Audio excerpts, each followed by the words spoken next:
Hi అండి. చిన్న కథ అండి. అనగనగా ఒక రాజు. ఆ రాజు వేటకెళ్ళాడు అడవికి. వేటకెళ్ళి ఈ తీసుకెళ్ళిన భోజనాలు అన్నీ మధ్యలోనే దారిలోనే తినేశాడు. బాగా ఆకలి అవుతుందండి. ఏం చేయాలి?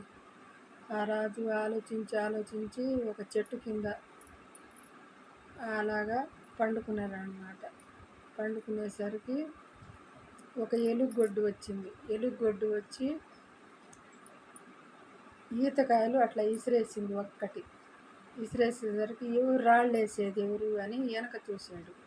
వెనక చూసేసరికి ఎలుగుగొడ్డు అనమాట. ఏమో ఇది నన్ను తినేస్తుందేమో అని భయపడ్డాడు రాజు. భయపడి ఆ చెట్టు ఎక్కేశాడు.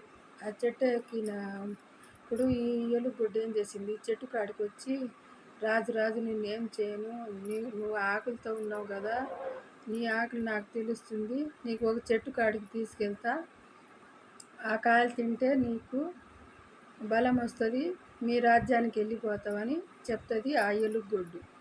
అదేనండి ప్రాసెస్, ఈతకాయలు ప్రాసెస్ అండి. అది చూడండి, కొండ ఈతకాయలండి. ఇవి తిని ఆ రాజు వాళ్ళ ఊరికి వెళ్ళాడండి. రాజ్యం వెళ్ళాడు. వాళ్ళ ఊరికి వెళ్ళి రాజ్యం వెళ్ళాడు.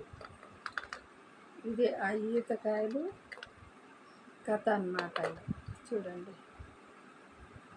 నా వీడియో కనుక మీకు నచ్చితే లైక్ చేయండి, సబ్స్క్రైబ్ చేసుకోండి, లైకులు కొట్టండి ప్లీజ్ అండి. చూడండి.